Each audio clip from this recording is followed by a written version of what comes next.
American astronauts have not flown to space from U.S. soil in nearly 10 years. That is about to change. I think the United States is a nation of explorers.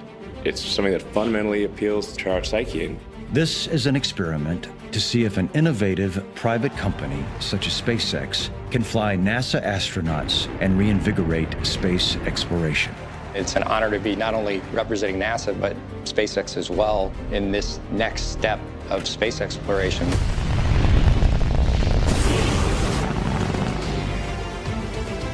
It's a scary thing to be launching people, and the risk is never zero. Sometimes things do blow up. Space is hard.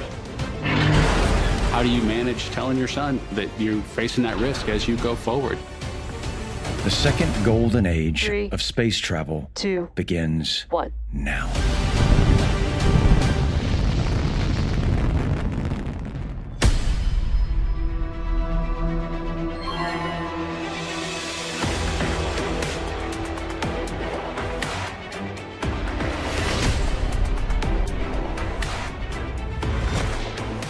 T-minus 3, 2, 1, 0, ignition.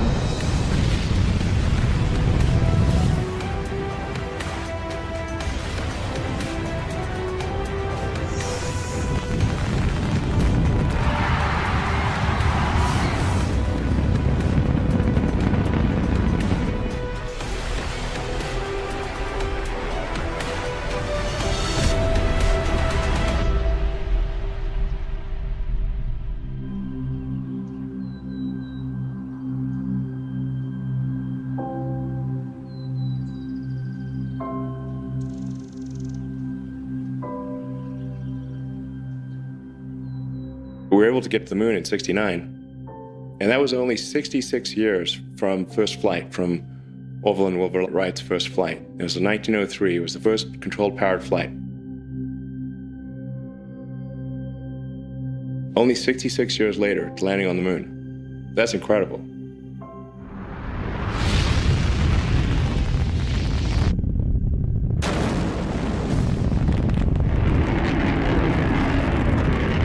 Even though it was only a few people that did it, vicariously, we all went to the moon. Like, humanity went to the moon. And it was the greatest accomplishment of human civilization.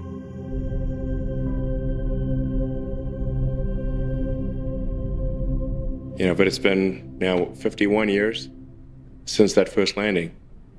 And no one has the ability to land on the moon. The Apollo era ended in triumph, and NASA looked forward to a bright future with its new program, the Space Shuttle.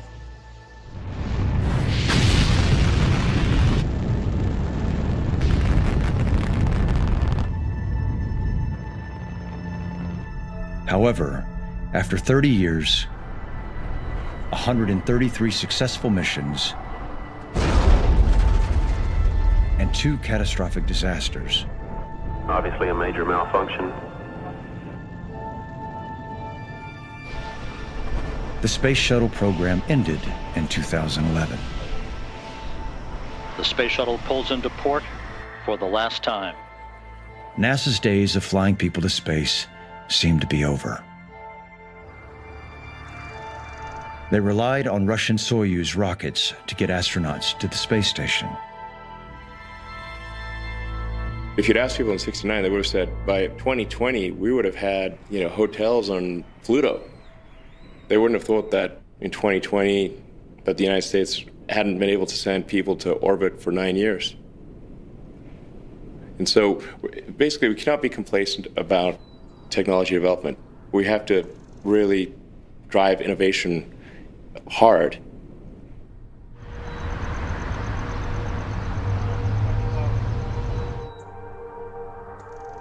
Eight years later, the head of NASA, Administrator Jim Bridenstine, has traveled from Washington, D.C. to make an important announcement about the future of space travel. Hey, good to see you. You doing all right? Yeah. Excellent. Good. He is joined by Elon Musk, the visionary and at times controversial founder and chief engineer of SpaceX. This announcement is the result of NASA's radical new partnership with the private sector called the Commercial Crew Program. Thank you for coming to SpaceX today in Hawthorne, California. The highest priority is launching American astronauts on American rockets from American soil. We are on the cusp of making that a reality. There's a lot of negativity especially these days, and it would be great to have something positive that perhaps can unite the country or the world, and advancement in space is one of those things. That is the reason that SpaceX was created. The launch of Crew is something that we've been working towards for 17 years. Journalist Christian Davenport, who covers defense and space for the Washington Post, has been on the front lines, reporting on the Commercial Crew Program since its inception in 2010. This is sort of, in some ways, an experiment to see if NASA can rely on these commercial partners to fly their astronauts safely. NASA astronauts Doug Hurley and Bob Behnken will be the first to launch on SpaceX's inaugural crewed flight, marking the first time in history that NASA astronauts will fly on privately owned spacecraft. This first flight with Crew is a test flight. Even the flight itself is a test flight, and it is done with test pilots, work for NASA, who will be evaluating the system itself. And Elon and I are in strong agreement that whatever it takes to make sure they are safe is what we are focused on like a laser. Before SpaceX can launch Crew, two major milestones must be completed without Crew. The first is the Demonstration 1 mission, or Demo 1, in which SpaceX must autonomously fly their Crew Dragon capsule to the International Space Station and back.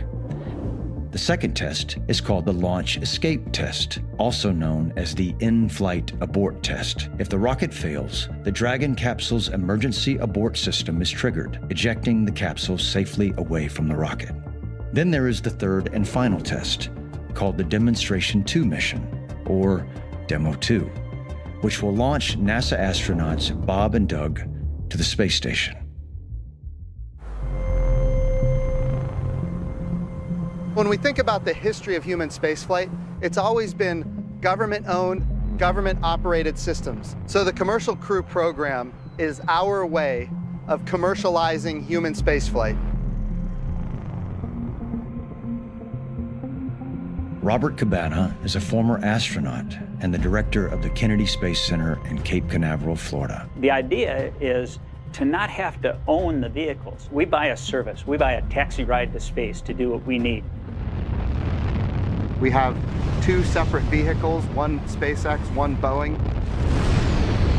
When you have multiple providers that are competing against each other, they don't keep coming back to the taxpayer asking for more money. We'd like to have access to space be so low cost that industry is sending workers to space in a way that's going to be transformative for humankind. When the Commercial Crew Program was first proposed, there were doubts about whether it could work. Many worried that privatization would lead to decreased oversight, accountability, and less revenue for the government. You know, we really are in another golden age, if you will. It's neat to see, and it's neat to be, you know, maybe what you would argue is the ground floor of that now with Commercial Crew and what we're doing for SpaceX.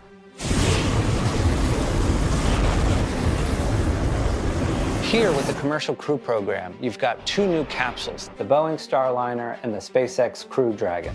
New technology, new innovation going into them. They're autonomous. They have the ability to fly to the International Space Station, meet up with the space station in orbit, and autonomously dock with it. It's like a self-driving car that can park itself. And that's a new technology that we haven't seen before.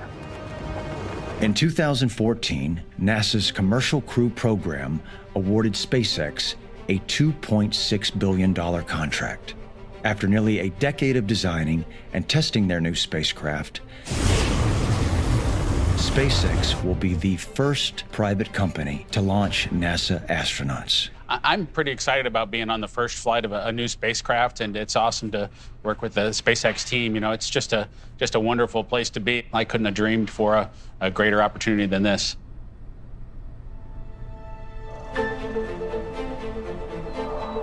SpaceX is a hugely ambitious company founded by tech entrepreneur Elon Musk in 2002, ultimately with the goal of trying to colonize Mars.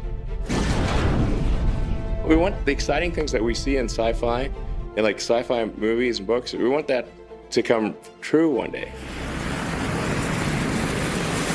How do we make that stuff real? In fact, I think hardly anyone in the public knows that this is happening. Like, how do we, get this message across? Hey, really cool stuff's happening, tune in. But for all of the triumphs and all the successes and all the attention that a company like SpaceX gets, they have not flown humans before. That's a huge responsibility. I mean, NASA's astronauts are their pride and joy, they're national heroes, and their lives are being entrusted with these companies. So we're going to see if they can pass that test.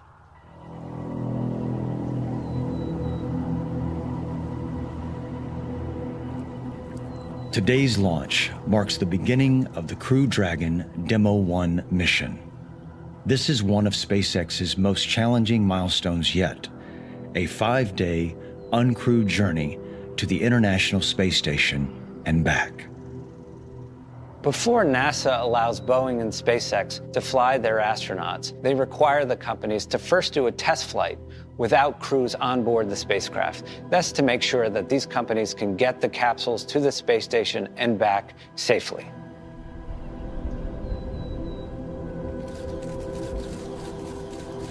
The Demonstration 1 mission, or the Demo 1 mission, is an uncrewed flight. We're sending the Dragon autonomously to space station to dock and come home. We're going to be in firing room 4 for the launch itself, listening along with the team and kind of keying on the things that would be relatively important to us. It really is our chance to not be on board, but be with the rest of the team that'll support us when we actually fly this vehicle when Demo 2 comes around.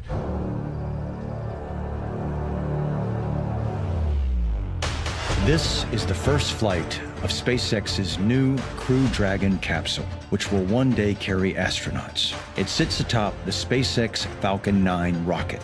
It's 16 feet tall, 13 feet in diameter, and can carry up to 7 people. This mission will test all the systems required to keep passengers alive in the vacuum of space. We've spent years designing and testing all of the vehicle systems. That day is really the day that the rubber meets the road. We fly the vehicle, we test the interfaces of the rocket, of the spacecraft, and make sure that it'll work the way we think it's going to work. I mean, the sheer number of tests that have occurred for Dragon and Falcon is staggering to think about. I mean, cumulatively, it must be tens of thousands of tests of one kind or another. Everything is riding on the success of this mission. And if it fails, it's back to the drawing board before SpaceX will be allowed to launch NASA astronauts to the International Space Station. One measure of success is how well NASA and SpaceX personnel work together across the country. The Dragon capsule is monitored by SpaceX Mission Control in Hawthorne, California. The International Space Station is supervised by NASA in Houston. And the launch of the Falcon rocket is conducted by SpaceX in Firing Room 4 at Kennedy Space Center in Florida. NASA Administrator Jim Bridenstine waits, along with countless spectators, in anticipation of this historic launch. What's fascinating is the level of public interest in an uncrewed test flight. I've not seen this since the space shuttles. It's an amazing day. Go for launch. At Kennedy Space Center in Cape Canaveral, Florida, SpaceX and NASA are seconds away from the historic first test flight of SpaceX's new Crew Dragon capsule. 5, 4, 3, 2, 1, 0. Ignition, liftoff.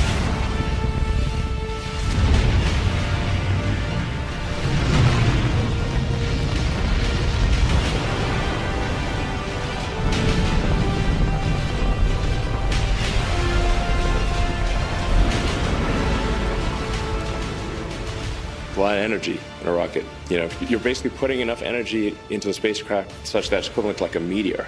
It's just like it's difficult for people to even comprehend.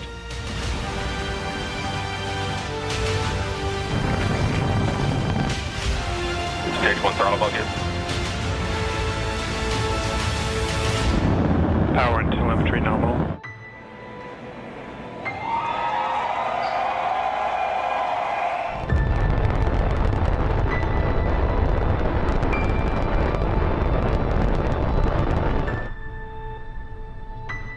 Being able to watch the Demo 1 mission head up to the International Space Station was pretty exciting for us. Part of it was that we were seeing a test flight that needed to happen before we were going to get our chance to go to space station. It's a myriad of emotions because you're looking at all the different things that could possibly happen during those missions, and you're excited about seeing it be completed successfully.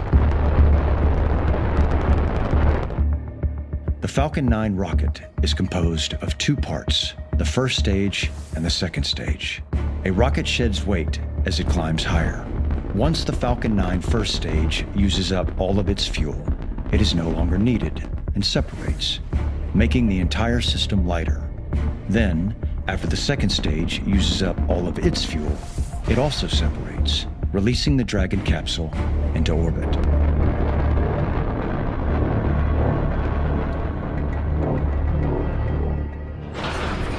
Stage separation confirmed. The Falcon 9 first stage is separating from the Falcon 9 second stage. Once the first stage of Falcon 9 has separated from the second stage, it's done its job. Its primary mission is to get the second stage on its way with Dragon to the space station. We do have a secondary objective for the first stage of the Falcon rocket, which is to come back from orbit and land. The norm has always been to let the first stage fall back to Earth and crash into the ocean. But SpaceX has invented the first and only reusable orbital class rocket, which can fly itself back to Earth and land, so it can be reused multiple times. For the first stage, it starts its engines back up. It flips itself around, and the whole first stage is re-entering the Earth's atmosphere and slowly making its way back down for a landing on a drone ship that is out in the Atlantic Ocean. Landing legs have deployed.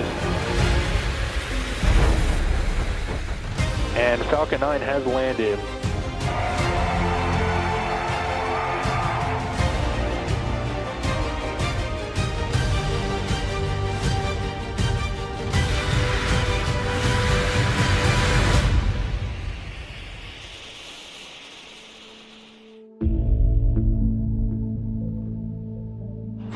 After the first stage separation is complete, the Crew Dragon capsule is propelled into orbit by the second stage. The second stage is lighting up its engine, and it's taking the Dragon spacecraft into orbit.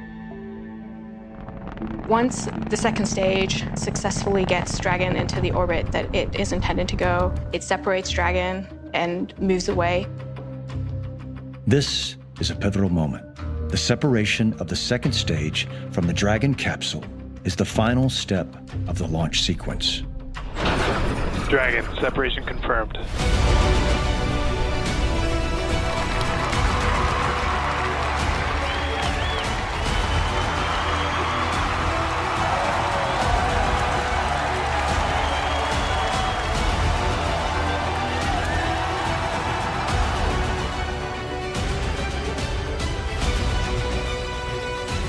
The Crew Dragon is now on track to dock to the International Space Station. It's amazing. This is a game changer. Now, I want to be clear, this is the beginning. This is the first quarter of a long football game that's five days long. I'm not going to be overexcited at this point. 5 more days. Even though Dragon is able to autonomously fly, there actually was somebody inside the capsule, and it's basically what you call an anthropomorphic test device.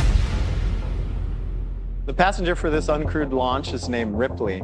She is equipped and wired with sensors that are going to tell us about her experience. So during launch, she's going to experience different G-forces, and we want to make sure those are safe for future crewed missions. And we've done a lot to predict what that's going to be like, and we want to be 100% sure that our predictions are consistent with the flight that she is going on. What really matters is the direction that those Gs are going through your body. We try to put all the Gs through the chest because they can tolerate a lot more.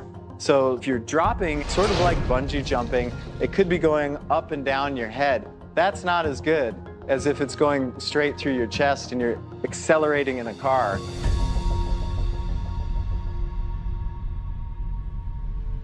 Rendezvous is the complex ballet where a spacecraft goes from where the launch vehicle leaves it in space to docking to the International Space Station. Robert Dempsey is one of NASA's flight directors for the International Space Station. He works with teams responsible for this phase of the mission, called rendezvous and docking.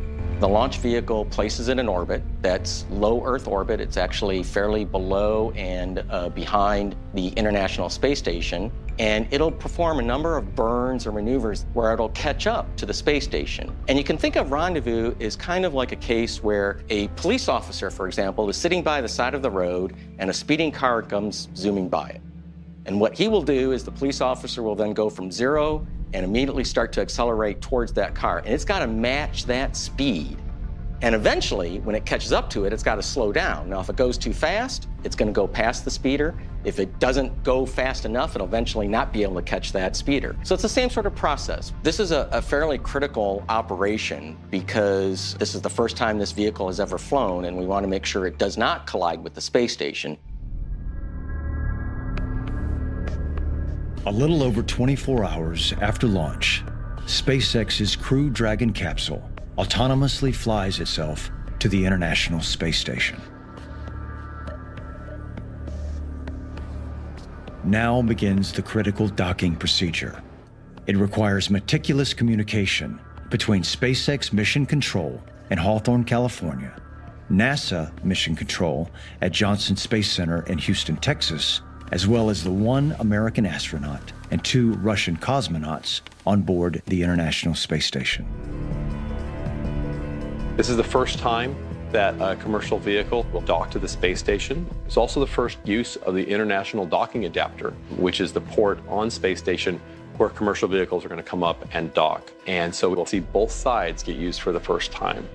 The station is ready for approach. And we copy. The Crew Dragon spacecraft uses an automated system that is able to sense the position of the space station relative to the capsule and is able to guide the capsule into dock with station. Ultimately, the vehicle is fundamentally flying itself, but we also have ground control who's monitoring it and sending up a certain amount of commands. There's also a certain amount of access that people on the space station, they can see what's happening on Dragon and are in contact with the ground control at the same time. Monitor Dragon approach. Orientation is expected. Vehicles in the corridor, performing review.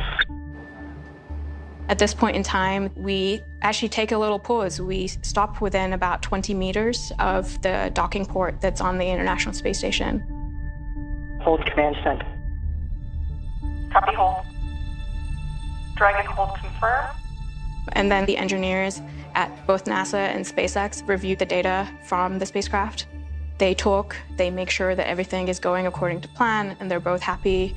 Please command the docking light to on. Copy, commanding docking light on. Then Dragon is allowed at that point to autonomously move forward with the approach and docking to the space station. Dragon is resuming approach. Station copies. The Crew Dragon spacecraft uses its 16 Draco thrusters to maneuver into contact with the space station docking adapter. Range is decreasing. Vehicle is centered. Copy. The capsule inches in towards the station. Vehicle is in the corridor. Orientation as expected. Copy. The mood inside Mission Control for a first-time docking of a new vehicle is always a bit stressful. Now, we've spent years planning and training and preparing for it, but space has always had a way of showing us things can surprise us. Crew Dragon has a variety of safeties in place so that should anything go off nominal, the capsule will automatically retreat and keep the station safe. All video and overlays look nominal. All status fields are showing expected status. And we copy. You got to dock with the space station, and if something goes wrong, you're just in the void of space, and you're in a vacuum with nothing. We've got the spacesuits, we've got a lot of backup systems, but it's a dicey situation. Dragon is go for docking. This is the first ever attempt by the Crew Dragon to track the ISS and move in for what must be a perfect airtight lock.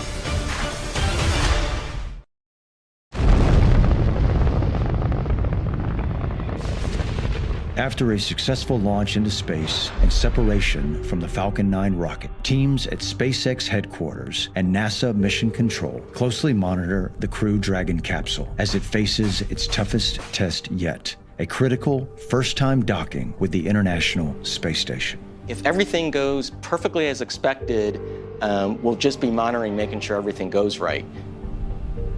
Dragon is resuming approach and is go for docking.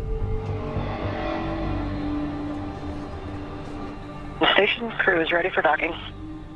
This is the first time that a commercial vehicle has autonomously docked to the space station.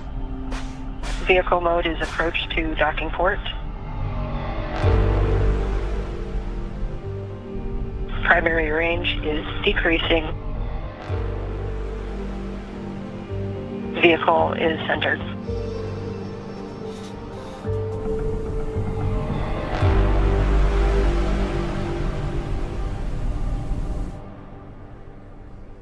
Top capture confirmed.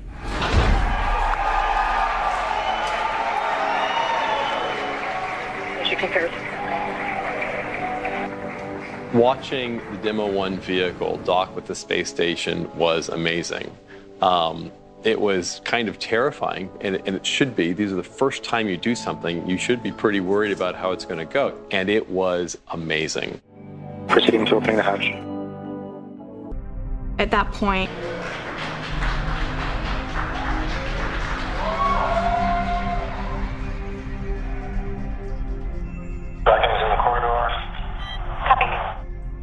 it takes about 6 hours for Dragon, once it leaves the space station, to come home and splash down in the Atlantic Ocean.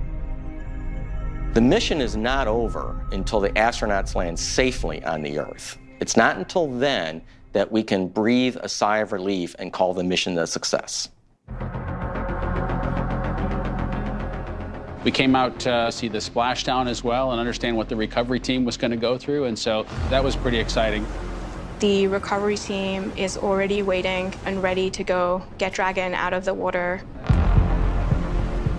The 16 Draco thrusters are responsible for orienting the vehicle in the correct direction. They fire to slow the vehicle down to the point that it will come out of orbit and begin to re-enter the atmosphere. Re-entry is one of the most dangerous points in the mission. There is no way to stop re-entry once it starts. All the SpaceX and NASA crews must wait and hope for the best.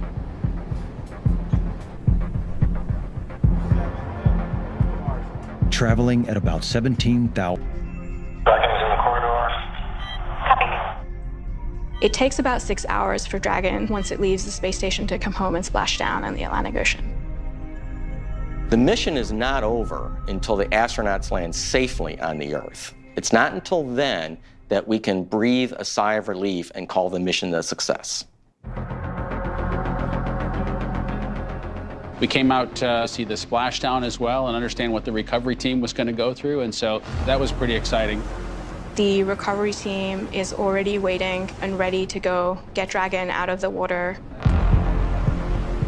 The 16 Draco thrusters are responsible for orienting the vehicle in the correct direction. They fire to slow the vehicle down to the point that it will come out of orbit and begin to re-enter the atmosphere. Re-entry is one of the most dangerous points in the mission. There is no way to stop re-entry once it starts. All the SpaceX and NASA crews must wait and hope for the best.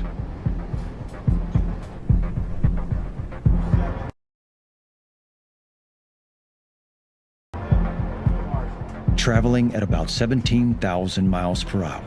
When Dragon hits the atmosphere, its heat shield will be put to the test as the vehicle is enveloped in a giant hypersonic fireball.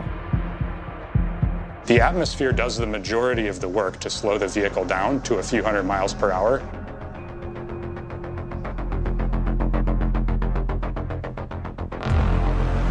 Dragon spacecraft, it's now subsonic. Now that the heat shield has passed its test and Dragon has safely slowed to below the speed of sound, it's ready to deploy its parachutes, which is the final step of re-entry. Parachutes are way harder than they look. If you go back and look at the Apollo program, they had people quitting over how hard the parachutes were. We almost had people quit at SpaceX over how hard the parachutes were.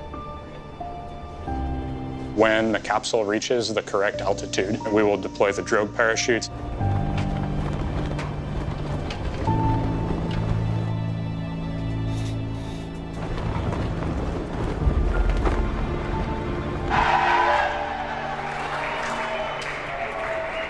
And then the main parachutes.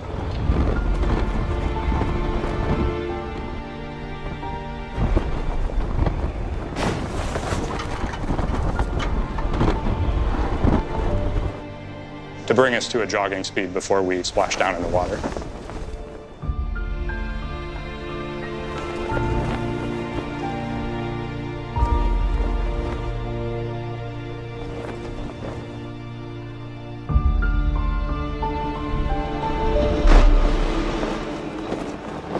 And there we have confirmation of splashdown.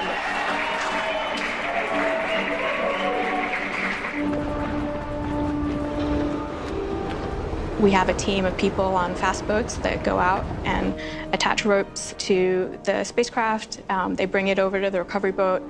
The recovery boat has a crane which lifts Dragon out of the water and onto the deck of the boat. You know, the system is more than just the spacecraft. It's the people behind it that are operating it across teams. Most importantly, we learned how we can keep the crew safe, keep them comfortable all the way through the journey, there and back. It's a good confidence builder, not only for Bob and I, but for the team, that you can do it again with the crewed vehicle. To see it pulled off so successfully kind of really brought home kind of a ton of excitement for the mission that will be Demo 2, the first crewed mission.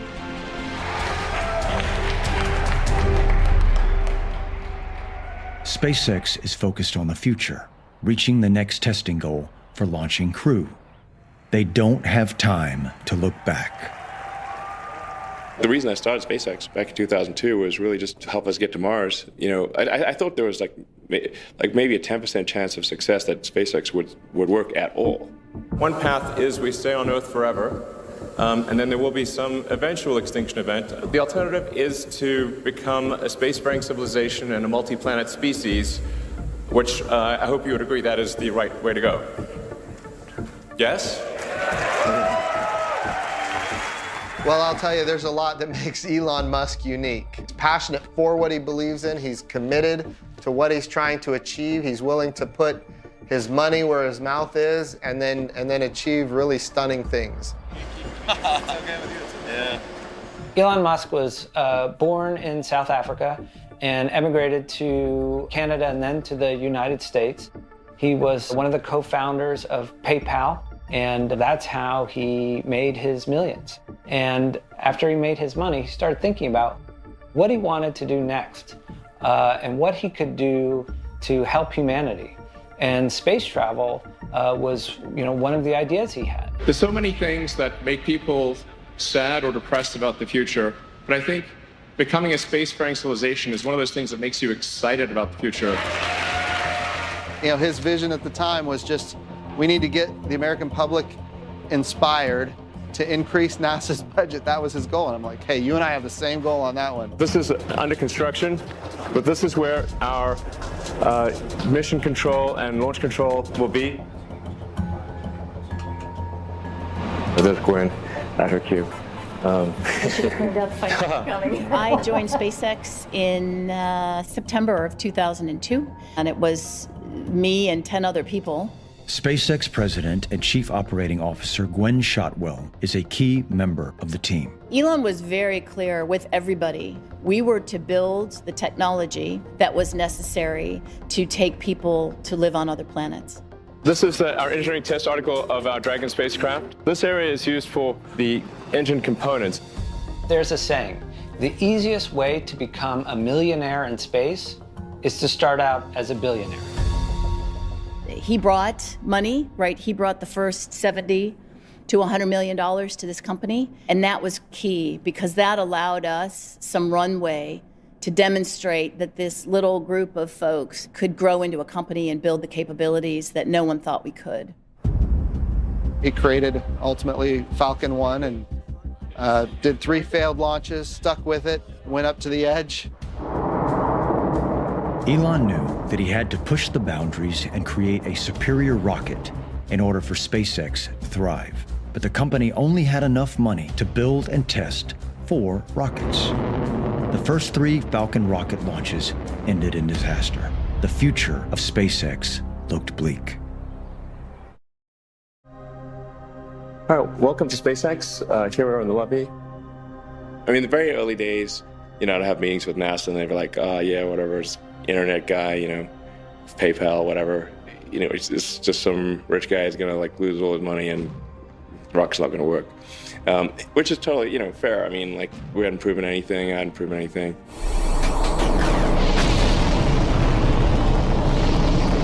In the early days, when SpaceX was first trying to get to orbit, they had a rocket called the Falcon 1, and they launched it 3 times. All 3 times were unsuccessful, and they had one more chance. The 4th flight of Falcon 1.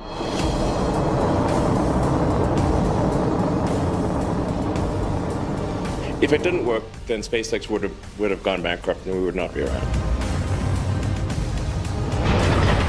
Space separation confirmed. Fortunately, Flight 4 did work. The Falcon 1 rocket was a success. In 2008, SpaceX landed their first NASA contract. SpaceX was now officially in the space game. NASA awarded contracts to SpaceX and then Orbital Sciences to fly cargo and supplies to the International Space Station. NASA brought capital to the company at a time when it was absolutely critical for us. Behind me is where Falcon 9 would sit during launch. And the big transformation that's going to occur over the next few months is the construction of the launch mount. With NASA, we kind of initially got onto the Maverick section, or the highly unlikely to succeed, but we'll take a chance on them. But we were definitely not considered the A-team, let me put it that way. Under contracts with NASA, SpaceX has flown multiple cargo resupply missions to the International Space Station. But flying cargo was never the end game for SpaceX. Their goal has always been to fly people. It was the company's success with these prior programs that gave NASA the confidence to hire SpaceX to fly their astronauts for the Commercial Crew program. We've had a long and very productive working relationship with NASA over time, gradually building up from these guys have no chance to, over the course of now 18 years, to the point where NASA has enough confidence that they're going to launch astronauts on the SpaceX vehicle. So that's it's a great honor.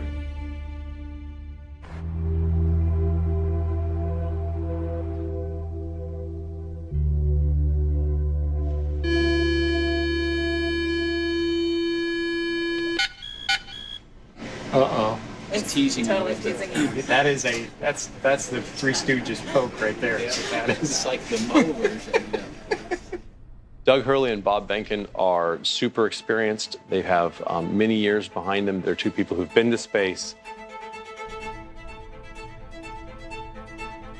I did fly on the space shuttle previously. I flew a couple of missions. I went to space station, did a lot of assembly, spacewalks. And there's Bob waving. I flew on STS-135, the last shuttle flight, and then before that STS-127, which was an assembly flight. We go pretty far back. We were hired in the same astronaut class back in 2000, so going on 2 decades, which is, I guess we're called maybe the senior astronauts at this point. And Old guys. Never flown in space together, and that's what's really exciting. Bob and Doug actually met their wives in that same astronaut class. So they're both married to astronauts, and they both were even in each other's weddings. That's Megan MacArthur, who is our flight engineer. Astronaut Karen Nyberg blasted off for her mission aboard the International Space Station. Having spouses that are astronauts that have been through what we're going through, that kind of recognize that there's long days that are involved, and they appreciate that aspect of it. Just make sure the backups are doing their job. They're not all that bad. They understand the ups and the downs, they understand the risks. It just makes it a lot easier in some respects, and maybe harder for them in some respects because they do understand all the risks, and they've done it. You left a 3-year-old son at home. You missed his first day, I think, at preschool. Of course it's hard, but we do have great communication. My husband sends up pictures and videos. We both have families that are pretty similar. We both have young boys that are in elementary school. They're both going to get a chance to really kind of see us flying in space for the first time. I'm really excited to be able to share this with my son. He understands that rockets are dangerous, and he first said, "You can't fly on that rocket." And we had to get him over kind of the emotion that goes along with riding on a rocket ship and getting him comfortable with that. As we move towards flying, these two individuals, as we often refer to them as these two fathers, right? They're these two people who have families. It's something that we take very, very seriously. We want to make sure that everything we do is right and that we're going to bring them home safely. Anytime you're developing new spacecraft, new technology, there's so much risk that's inherent in that. And when you put human beings on board, that makes the stakes so much higher. Everything has to go right for it to be a success. In the nature of our business as military test pilot school graduates kind of going through what we've been through, we recognize that there are all aspects of risk associated with our missions or the tests that lead up to it. It's a scary thing to be launching people, and the risk is never zero. SpaceX's success record is far from perfect. 3, 2, 1. Liftoff of the SpaceX Falcon 9 rocket. On June 28, 2015, SpaceX launched their 7th cargo resupply mission for NASA to the International Space Station. And we appear to have had a launch vehicle failure. Several minutes into launch, the Falcon 9 rocket failed and completely disintegrated, destroying the entire contents of NASA's cargo. It's definitely, a setback, but the fact of the matter is rockets are just extremely difficult. It was later determined that the failure was likely caused by a single strut inside the rocket that broke free and breached a helium tank. Then, on September 1st, 2016, another major failure.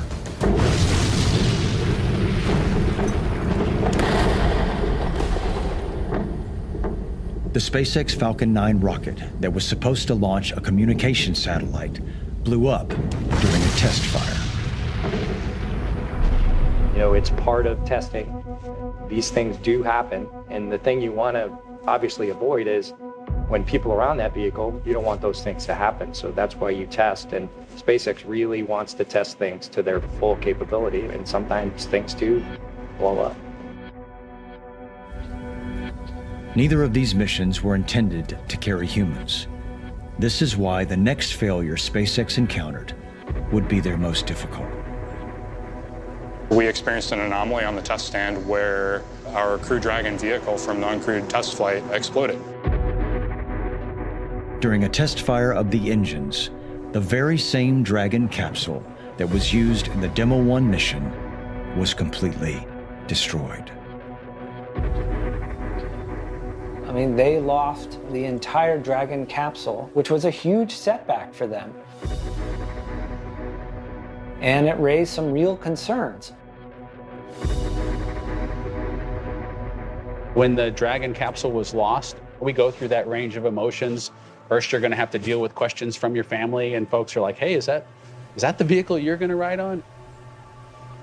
how do you manage, telling your son that you're facing that risk as you go forward? That's a thing we have to do. This was a moment where inside NASA, I think people were wondering, was this whole experiment going to work?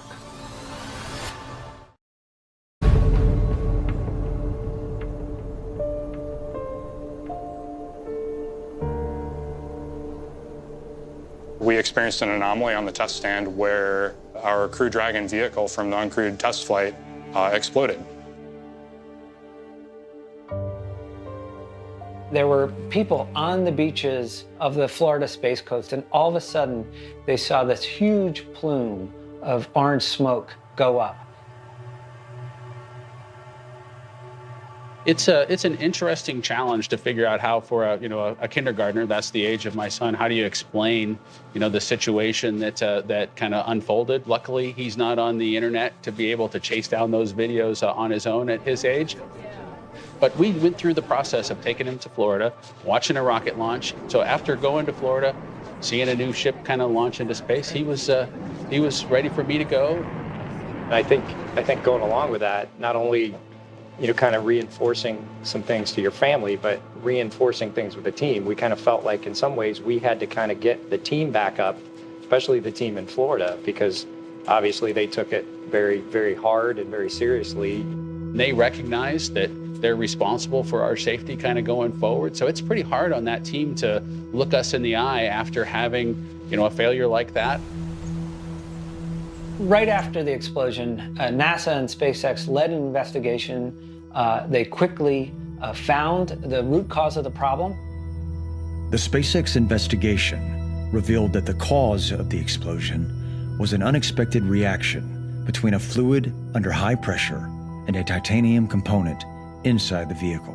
The anomaly we had the capsule strapped down to a stand, and we had a large series of high-speed cameras and tons of sensors, which allowed us to really get to the root cause of a very nuanced risk that we would not have otherwise known about. From an engineering perspective, this was actually a success. We identified a new failure, and we're actually making our vehicle safer. We're making the whole industry safer with this new understanding. I'm very proud of the SpaceX team, and in fact, it just came from a Dragon engineering review. We went through a detailed list of all the risks, and I think that the Dragon engineering team has done a great job working closely with NASA, and also we're just going through and double-checking everything to make sure that things are as reliable and as safe as possible. How does a test pilot kind of prepare for a first flight in a spaceship? That's a great question, because the last time we did this in an orbital vehicle, it was John Young and Bob Crippen. So it's been a while. We usually ask, what if it doesn't go exactly the way you planned? Then how should we be prepared? And so we really try to dig into every piece of the puzzle to really understand what's our plan and then what's our backup plan. And we're prepared for all of those things. NASA and SpaceX must prepare for all potential problems. If there's a fire on the pad, the astronauts must escape quickly. So they train on emergency escape systems. SpaceX has on Launch Pad 39A an emergency egress apparatus.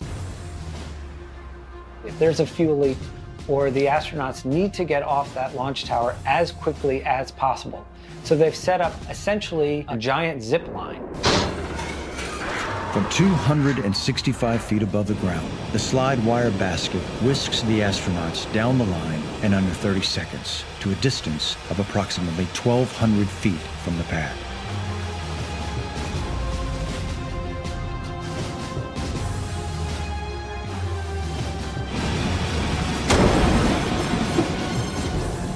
There are armored vehicles waiting for them that they can get into and then be escorted away to safety.